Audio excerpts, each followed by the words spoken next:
Saya di sini sebagai peneliti yang akan melakukan penelitian di platform tersebut dan akan melakukan wawancara dengan beberapa pertanyaan yang akan kami tanyakan kepada yang bersangkutan. Apa kita mulai langsung? Boleh Ustaz. Bisa langsung dimulai.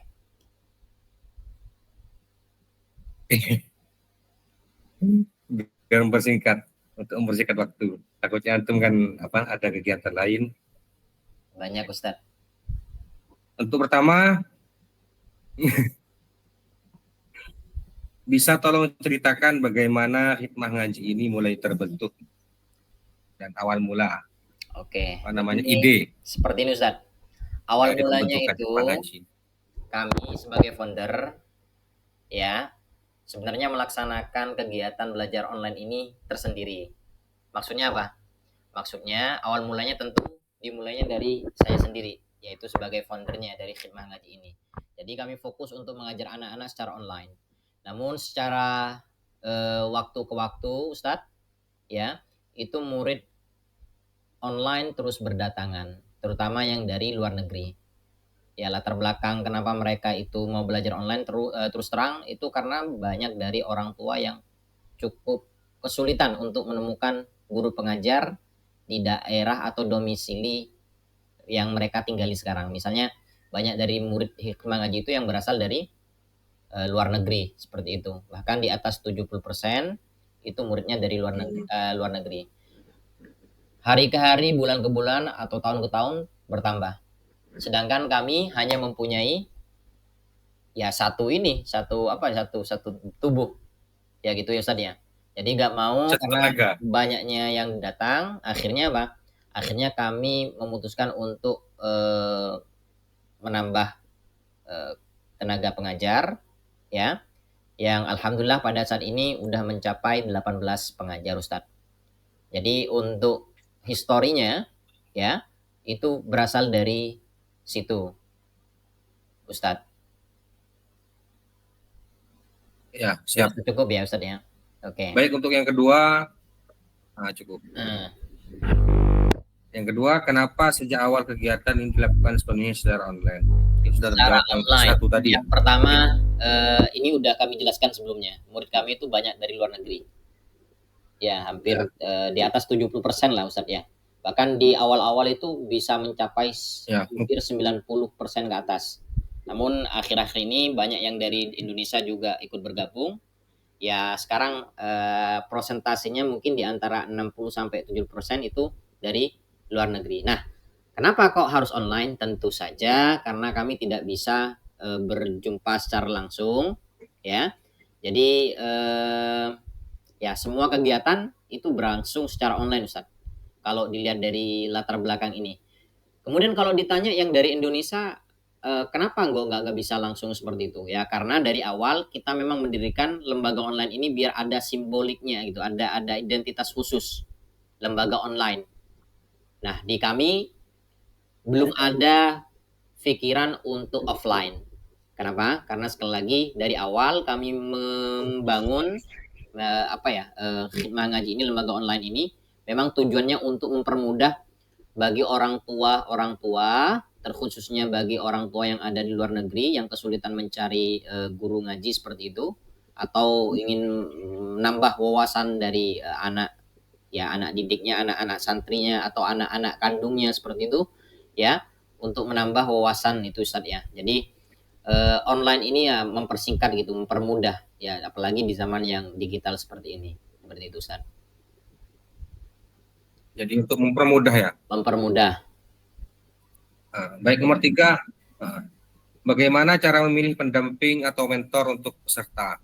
Tentu saya di sini sebagai founder udah tahu latar belakang dari ya, saya sebagai founder tentu ketika memilih mentor atau pengajar pasti tahu latar belakangnya mentor ini. Entah itu dari segi pendidikannya, kemudian juga latar belakang pengalaman dia bekerja sebelumnya. Jadi kami udah tahu, misalnya ada yang memang dia khusus di bagian yang memang ngajar dewasa. Jadi latar belakang pendidikannya memang misalnya ngajar pondok pesantren yang memang rata-rata usianya anaknya mungkin di kisaran ya kalau sekarang ya di apa ya pendidikan SMP sama SMA. Jadi kami udah tahu memplotkannya. Namun ada di beberapa sisi juga para pengajar itu memang backgroundnya terjun di TK seperti itu. Jadi secara nggak langsung kalau misalnya ada anak usia yang di bawah 5 tahun, ya anggap di sini rata-rata 3 sampai 7 tahun kami udah tahu oh ini kayaknya cocok untuk mentor ini karena mentor ini sebelumnya bekerja atau punya latar belakang pendidikan di latar belakang mengajar di TK seperti itu. Jadi kami udah bisa memplotkan masing-masing.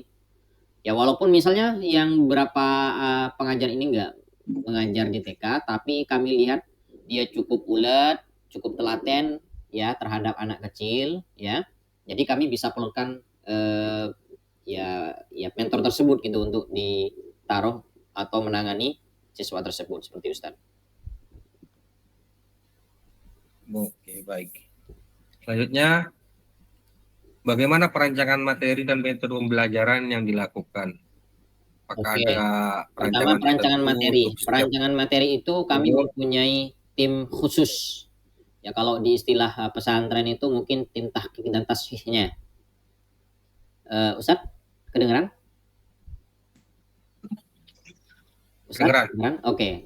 Kalau di dunia pesantren mungkin terkenal terkenal dengan istilah tahqiq dan tasfihnya gitu ya Ustaz ya.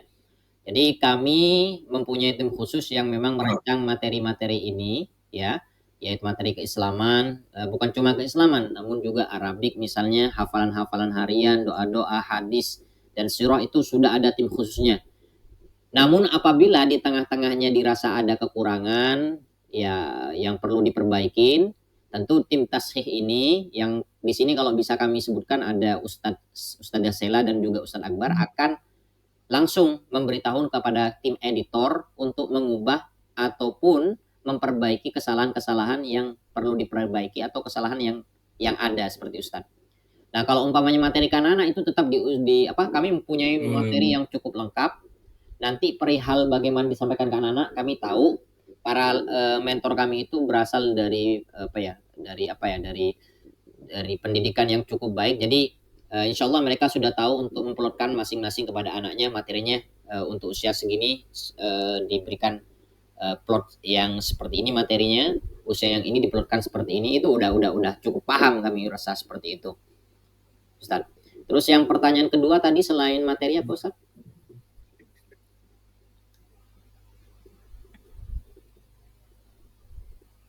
metode pembelajaran. Oh, metode pembelajaran. Metode pembelajaran di sini kami sebagai mentor ya tidak aktif menjelaskan.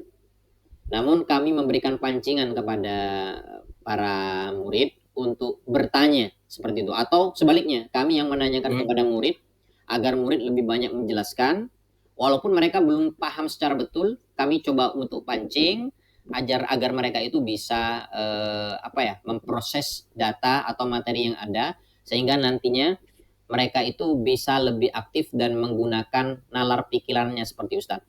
Namun setelah mereka kami pancing dengan pertanyaan-pertanyaan dan kemudian mereka menjawab seperti itu dan dirasa jawabannya masih kurang benar ya gitu Ustaz ya atau mereka menjawab namun dirasa kurang utuh jawabannya, kami setelah itu baru menjelaskan secara utuh dan lengkap terkait terkait materi yang telah kami tanyakan sebelumnya seperti itu sehingga nanti mereka mendapatkan pemahaman yang utuh seperti Ustaz.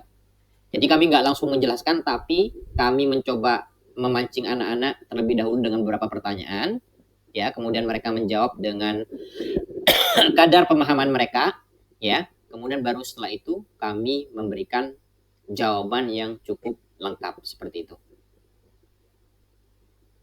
Jadi metodenya seperti itu. Oke, baik. Untuk selanjutnya, apa alasan memilih model kelas privat satu persatu atau apa tidak kan ada kelas yang menggunakan satu mentor dengan 5 anggota gitu tuh. Kenapa harus privat? Rata-rata itu apakah ada alasan ya, tertentu? Rata-rata satu mentor satu murid. Namun tidak dipungkirin ada beberapa kelas yang memang di situ 2 murid. 2 murid ini biasanya saudara kandung. Atau ada 3 saudara kandung, tapi itu jarang banget. Maksimal 2 biasanya. Maksimal 2. Biasanya kami tawarkan ini kalau misalnya saudara kandung mendaftar di Hikmah Ngaji itu perlu untuk dipisah atau tidak. Dipisah atau tidak dalam artian setiap anak mempunyai mentor masing-masing. Nah, nanti kami tunggu jawaban orang tua. Kalau memang orang tua dirasa mau mentor yang terpisah, guru yang terpisah, maka kami akan sediakan mentornya. Kenapa? Karena kami tahu sendiri kalau misalnya satu mentor satu anak itu lebih efektif, lebih efisien dan bisa mendapatkan hasil yang lebih baik daripada 2 anak dalam satu kelas yang diasuh oleh satu mentor seperti itu, Ustaz. Baik. Selanjutnya, bagaimana aturan atau tata cara komunikasi selama kegiatan online dijalankan? Tata cara komunikasi. Kayak apa, ada aturan khusus murid atau santri? Murid atau santri tidak boleh berbicara atau semacamnya? Apakah ada aturan seperti itu atau tidak ada? Agar lebih mendekatkan kami malah mentor dengan lebih membebaskan mereka untuk berekspresi, dalam artian mereka kalau umpamanya dirasa bingung, kemudian dirasa memerlukan jawaban langsung, bisa langsung bertanya tanpa harus menunggu selesai materi seperti itu. Jadi mereka butuh jawaban, mereka ada hal yang dirasa mengganjal itu bisa langsung ditanya kayak gitu, Ustaz. Ya. Tapi memang ada beberapa adab yang kami ajarkan, kalau misalnya mau bertanya itu harus angkat tangan terlebih dahulu seperti itu. Tapi terkait dengan penampilan, misalnya mereka itu pakai kerudung, ya bagi anak kecil seperti itu ya kami lebih terbuka. Kenapa? Karena kami tahu juga background dari orang tua kemudian background anak ini banyak tumbuh di lingkup keluarga, di lingkup lingkungan yang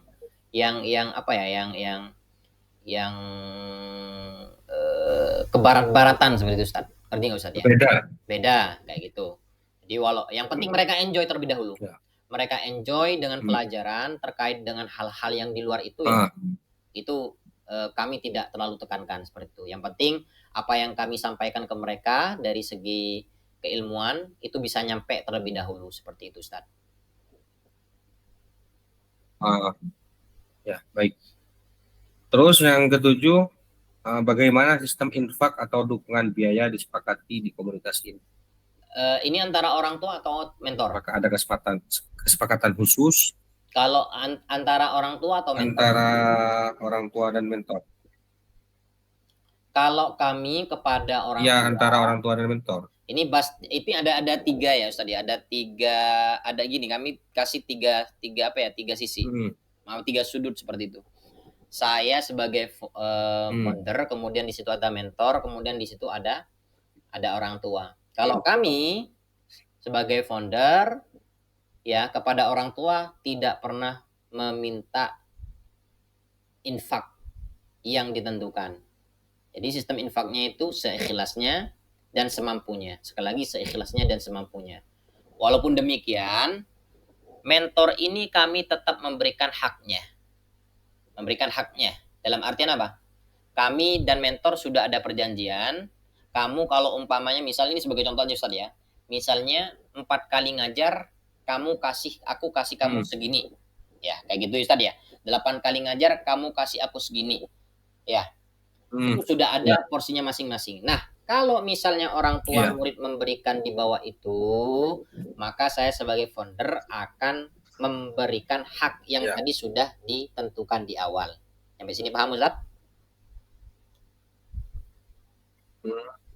Iya. Nah, misalnya 100.000 buat 4 kali misalnya, tapi orang tua murid cuma ngasih 20.000 karena tadi sistemnya itu infaknya seikhlasnya dan semampunya, maka 80.000-nya itu akan kami tetap berikan haknya seperti itu. Namun ada perjanjian lain yang memang yang perlu diketahui bersama, misalnya antara persenan ya, anggap persenan antara mentor dan juga founder. Nah, ini kalau umpamanya angka dari nominal itu di atas dari angka kesepakatan di awal. Misalnya 100.000, orang tuanya ngasih misalnya 200.000. Nah, itu Ah, udah ada ah, persenan seperti itu. Yang terpenting mentor ini ya, sudah merasa aman, sudah merasa dirinya nyaman. Kenapa? Karena haknya itu nggak akan pernah terkurangin, hmm, walaupun di sisi lain orang tuanya itu memberikan di bawah nominal yang disepakati antara founder dan juga mentor seperti itu. Namun apakah kami mentor. perlu menunjukkan bukti Baik. kepada orang tua? Nggak perlu, kayak gitu. Hmm, kemudian pertanyaan selanjutnya, menurut Anda apa yang membuat orang-orang di sini atau komunitas ini, pesertanya, bisa merasa seperti bagian dari satu komunitas meski tidak bertemu langsung? Antara orang tua dan mentor. Ya, Ya, antara orang tua dan mentor kan tidak pernah tentunya bertemu atau bertatap muka karena secara langsung. ya pasti di sini komunikasi. Komunikasi antara orang tua dan juga Hmm, mentor. Komunikasinya seperti apa? Tentu komunikasi yang berkaitan dengan pembelajaran atau kegiatan belajar mengajar yang ada di khidmat ngaji. Misalnya laporan perkembangan anaknya seperti apa itu bisa disampaikan secara langsung. Ataupun mungkin mentor juga bisa meminta kepada orang tua saran, nasihat, kritikan ataupun lain-lain hal sehingga nanti terjadi hubungan komunikasi yang erat antara orang tua dan mentor ini. Seperti itu, Ustaz. Jadi oh, walaupun misalnya hmm, tidak pernah bertemu langsung ya, tatap muka seperti itu, namun dalam sisi lain ada iya, beberapa orang tua yang ketika mereka itu pulang dari luar negeri ya ke Indonesia dalam rangka liburan ya, mereka akhirnya apa? Mereka akhirnya bertemu dengan orang tua seperti itu. Iya, Rajin iya. doa tidur kok Pintar, aku pintar. tadi di bukuku Ya, Mbak Kilana. Oh iya, iya, coba lihat lagi. Nanti ini lihat di Mbak Kirana ya. Sana dulu. Iya Ya. nanti aku bilang gini Allah aku Terus. afan Allahumma ilah kama bismika Allahumma. Maaf Ustadz terjadi sedikit gangguan. Ya seperti Ustadz. Jadi komunikasi yang dibangun antara orang tua iya. murid itu melalui komunikasi saja. Yang tentunya komunikasi ini yang berkaitan dengan kegiatan belajar mengajar kayak gitu. Hmm. Apakah dapat? Dapat Ustadz. Kenapa? Karena Nah, orang tua bisa membuat nyaman lah antara karena yang lain orang hal. tua murid ini ya menitipkan anaknya di khidmah ngaji untuk ya ini untuk itu untuk apa untuk dibangun karakternya kemudian diberikan pemahaman agama sehingga di situ akan terjalin ikatan batin ya Hmm. Ustadznya antara orang tua dan juga mentor seperti itu Ah, ya. oke. Selanjutnya, bagaimana menjaga hubungan antar pendamping atau mentor dan peserta agar tetap hangat dan saling percaya? Percaya dalam segi apa? Mungkin sudah dijawab yang sebelumnya Ya ya, mungkin sebelumnya ini. udah ini jadi setiap bulan kami itu ada laporan Ya, kepercayaan. perkembangan anak ya Ah, setiap bulan kami akan buat laporan ya betul. perkembangan anak Hmm. ya setiap sesi atau setiap pertemuan itu akan ditulis apa yang dipelajarin, kemudian juga sampai mana mereka itu bisa memahami pembelajaran, itu kemudian dilaporkan di setiap bulan. Ya, bukan cuma laporan yang tertulis seperti itu, namun juga laporan-laporan lain yang nanti isinya berisi tentang saran, nasihat, kemudian juga masukan kepada orang tua ataupun anak. Jadi itu yang bisa membangun apa ya ikatan antara orang tua dan juga mentor. Saling percaya. Ya, Ah. Terus kemudian, apakah pernah ada kendala dalam hal sopan santun atau adab komunikasi yang terjadi, serta adakah kendala dalam privasi selama kegiatan berlangsung? oke. Yang pertama kami jawab dari segi sopan santun. Kami sekali lagi yang sudah kami jelaskan sebelumnya tidak terlalu mempermasalahkan. Kenapa? Karena background dari anak ini, Hmm. kemudian culture-nya juga sangat berbeda. Hmm. Misalnya yang dari Amerika, dari Australia, Ah, dari negara-negara yang barat, itu kami tidak hmm. terlalu mempersalahkan. Bahkan beberapa kasus ada beberapa anak yang cuma memakai, maaf tanda kutip, ya ini cowok ya, pakai apa misalnya kaos dalam Hmm. misalnya seperti itu. Singlet. Ya atau cuma pakai celana pendek kayak gitu. Kemudian juga waktu belajar mereka tidur-tiduran seperti itu. Nah, kami nggak terlalu mempermasalahkan itu. Namun Iya, tetap iya. ya di sisi lain kami akan tetap memberikan sisi-sisi adab ya ketika belajar antara murid dan juga guru tanpa memaksakan. Ya Ustadz ya, sekali lagi tanpa memaksakan kehendak agar mereka menuruti seluruh peraturan yang ada di khidmat ngaji, tidak. Jadi yang penting sekali lagi apa yang kami salurkan dari segi keilmuan ya, kemudian juga adab itu bisa masuk ke mereka. Jadi insya Allah sistemnya bertahap seperti Ustadz. Kemudian yang nomor 2 tadi terkait apa Ustadz? Adab komunikasi yang Adab tadi. komunikasi. Kayak cara bicara. Ya, kesulitannya mungkin kalau umpamanya komunikasi itu kalau memang kami dapat natif. Natif itu artinya anak yang dari kecil memang tumbuh di lingkungan dengan komunikasi bukan bahasa Indonesia, yaitu bahasa Inggris katakanlah seperti itu. Jadi di kita mungkin problem atau masalahnya di situ. Ya, kita biasa mendengar kata-kata mungkin yang sehari-hari ya gorengan, ya Ustadz ya, kemudian combro, kemudian batagor. Ya itu kalau umpamanya diistilahkan kepada bahasa mereka ya mungkin agak kesulitan seperti Ustadz. Ya apalagi mereka bahasanya yang mungkin terlalu jauh dengan kemampuan bahasa Inggris kita seperti itu. Kalau umpamanya kita kan bahasa Inggris yang diindonesiakan. Kalau mereka tidak. Mereka memang benar pure atau murni tumbuh di lingkungan bahasa Inggris sehingga mungkin kendala dari mentor ini kalau umpamanya berhadapan dengan mereka itu harus mengaktifkan ya subtitle yang ada di aplikasi Google Meet seperti itu agar tidak keteteran seperti itu Ustaz. Mungkin komunikasinya kurangnya di situ saja. Kalau umpamanya komunikasi lain ya kami rasa itu masih bisa dicerna dengan baik, masih bisa dikomunikasikan dengan baik juga. Terima kasih.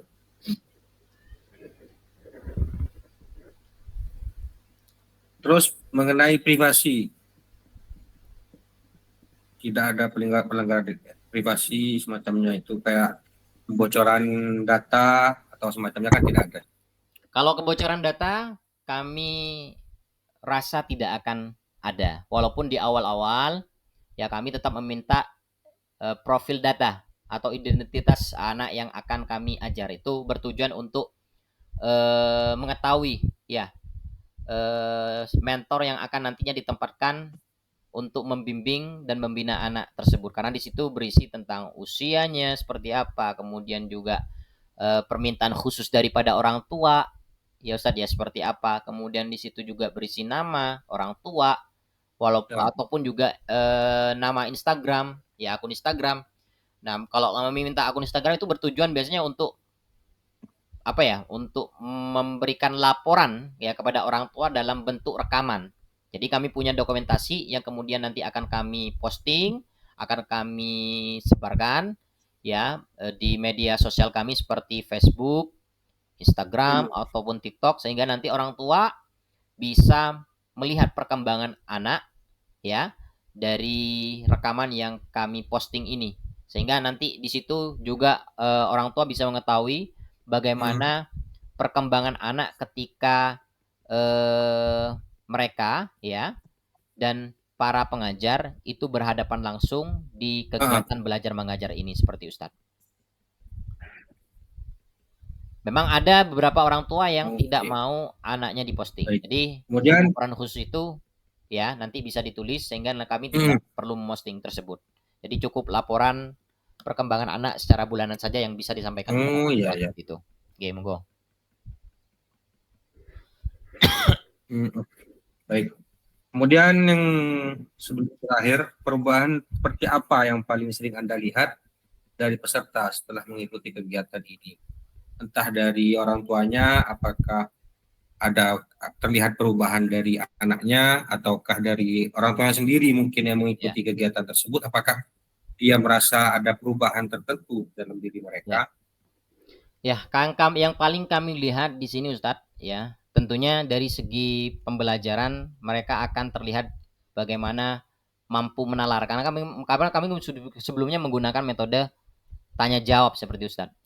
Kemudian juga dari ya ini tergantung dari kelasnya. Kalau misalnya kelasnya itu Iqra, maka perkembangan yang paling jelas adalah mereka mulai bisa membaca Iqra lebih baik ya secara tahap bertahap, baik itu dari segi panjang pendeknya, kemudian juga cara pengucapan hurufnya, kemudian juga dari segi tajwidnya. Jadi itu alhamdulillah kami mendapatkan respon yang cukup baik walaupun tata cara mengajar ini dengan cara online seperti Ustadz. Kemudian juga di sisi lain kami juga memberikan Islamic education ya, pelajaran Islam. Jadi mereka orang tua di sini ya memberikan feedback yang cukup positif kepada kita. Ya.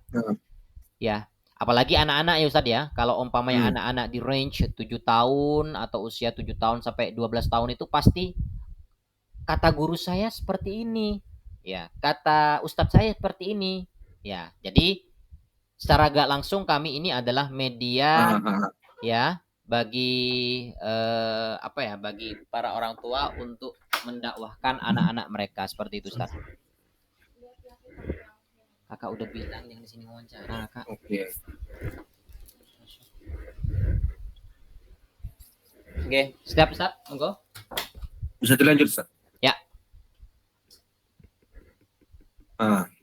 Kalau misalnya ini seperti pembangunan identitas di ruang media sosial, seperti halnya ketika mereka sudah mengikuti Hikmah Ngaji ini di media sosial mereka seperti Instagram atau Facebook semacamnya, mereka menuliskan identitas diri mereka sebagai seorang santri di Hikmah Ngaji. Apakah ada seperti itu?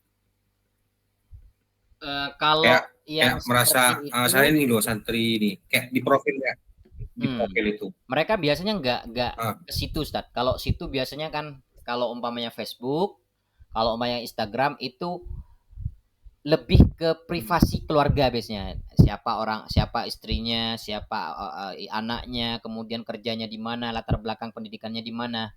Kalau di kami itu bagaimana cara orang tua itu untuk menunjukkan ya kalau mereka itu salah satu anggota atau salah satu dari orang-orang yang memang bergemul ya di lembaga online ini, biasanya mereka tidak mencantumkan itu di Instagram ataupun sosial media mereka Ustadz.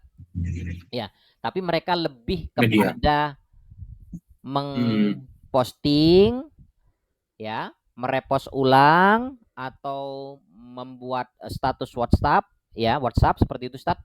Jadi secara gak langsung itu mereka menunjukkan ya menjadi salah satu bagian dari khidmah ngaji seperti Ustadz. Ya, ataupun yang seperti kemarin kami saja melaksanakan tahun khidmah ngaji, jadi mereka juga ikut andil dalam pembuatan Twibbon seperti itu. Jadi kami coba kirimkan linknya, kemudian mereka membuat Twibbon itu ya, yang secara gak langsung itu mereka udah cukup antusias menjadikan dirinya itu sebagian dari khidmah ngaji seperti itu. Oh ya, mungkin nanti bisa dikirim apa namanya contoh Twibbonnya Ustaz. Boleh, nanti kami coba kirimkan. Boleh. Ya, untuk data atau dokumentasi internal lah mungkin. Kemudian apa harapan Anda untuk perkembangan Hikmah Ngaji ke depannya?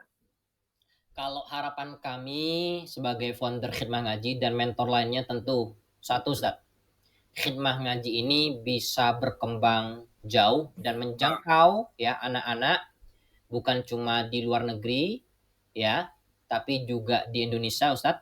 Karena kami sebutkan sebelumnya Khidmah Ngaji ini memang persentase dari murid-muridnya itu banyak yang berkembang di luar negeri. Jadi kalau ditanya Khidmah Ngaji ingin menjadi lembaga online yang bisa merangkul semuanya sehingga nanti bisa memberikan kebermanfaatan yang lebih banyak kepada murid-murid yang bergabung di Khidmah Ngaji ini. Gitu Ustaz.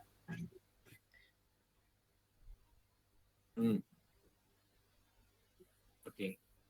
Kemudian terakhir, tantangan apa yang paling besar dalam menjaga komunitas digital ini tetap berjalan dan konsisten? Apa ada tantangan tertentu?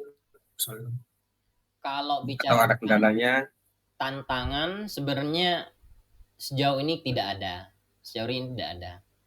Kenapa? Karena dari segi materi sudah kami siapkan, kemudian juga dokumentasi sudah terdokumentasi dengan baik, kemudian juga pembangunan komunikasi antara orang tua dan mentor itu juga sangat-sangat baik, ya Ustadz ya.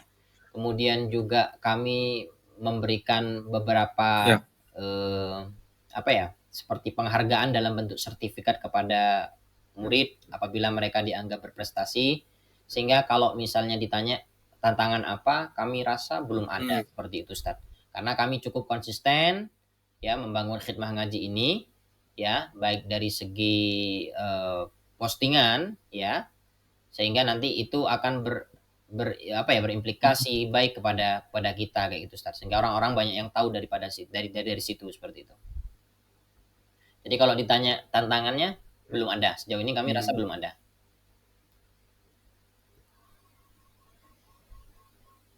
Oke. Oke, mungkin itu saja wawancara atau pertanyaan dari saya untuk Oh ya Ustaz, kami ingin mewakili data. Ustaz. Saya sebagai founder ingin mewakili ya teman-teman mentor-mentor di khidmah ngaji ini. Terima kasih ya sudah dijadikan bahan penelitian tesis di UIN Malang. Kami berharap dengan diadakan penelitian ini kami bisa memberikan manfaat yang lebih banyak ya. Kemudian sekali lagi bisa menjangkau semua lintas ya yang ada baik di Indonesia maupun luar negeri, sehingga nanti bisa memberikan kebermanfaatan dari segi pembangunan karakter si anak ini dan kemudian wawasan yang cukup luas dari segi keislaman seperti Ustaz. Terima kasih sekali lagi.